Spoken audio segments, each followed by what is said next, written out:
Mvua ya makombora imeendelea kurindima huko katika taifa la Wayahudi Israel, jambo ambalo limesababisha mifumo ya ulinzi wa anga kushindwa kufanya kazi. Mashambulizi ya makombora ya Iran katika miji miwili ya kusini mwa Israel yamejeruhi zaidi ya watu 100 baada ya mifumo ya ulinzi wa anga ya Israel kushindwa kuzuia makombora hayo, huku Waziri Mkuu Benjamin Netanyahu akitaja siku ngumu mno katika maisha ya Wayahudi.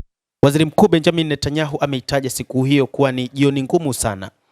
Vipigo hivyo viwili vya moja kwa moja vilipasua sehemu ya mbele za majengo ya makazi na mashimo ya kuchonga ardhini, maeneo ambayo raia hujificha wakati wa mashambulizi ya Iran yanayoendelea. Mashambulizi hayo ya moja kwa moja yaliweza kupasua maeneo ya mahandaki nchini humo. Magen David Adom MDA, watoaji wa huduma za dharura waliojibu kwanza, walisema watu 84 walijeruhiwa katika mji wa Arad. 10 kati yao walikuwa na hali mbaya, na saa chache baadaye watu 33 walijeruhiwa katika eneo la karibu la Dimona.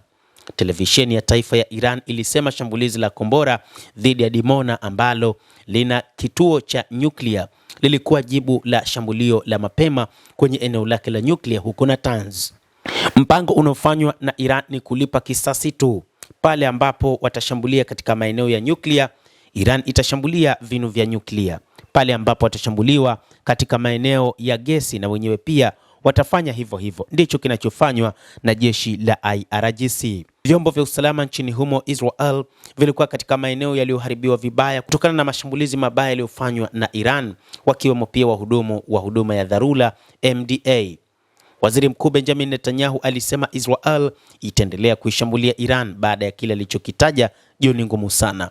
Hii ni jioni ngumu sana katika vita vya mustakabali wetu, Netanyahu alisema katika taarifa yake. Tumedhamiria kuendelea kuwapiga maadui zetu kwa pande zote, aliendelea kusema hivyo Waziri Mkuu wa Israel Bwana Benjamin Netanyahu, ambaye aliahidi kwamba lazima auondoe kabisa utawala wa Iran, utawala wa Jamhuri ya Kiislamu. Wazima moto walisema kwamba katika eneo la Dimona na Arad vidhibiti vilizinduliwa ambavyo vilishindwa kugonga vitisho na kusababisha makombora mawili ya moja kwa moja yenye makombora ya vichwa vya vita vya uzito wa mamia ya kilo. Jeshi la Israel limesema litachunguza suala hilo. Mifumo ya ulinzi wa anga ilifanya kazi, lakini haikuweza kuzuia makombora hayo. Tutachunguza tukio hilo na kujifunza kutokana na kesi hiyo, msemaji wa jeshi Brigedia Jenerali Efi Defrin aliandika katika ukurasa wake wa X.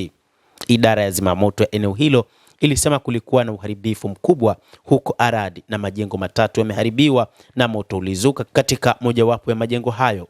Kikosi cha wanajeshi cha Home Front Command kiliamuru shule katika eneo hilo kuhamisha masomo mtandaoni.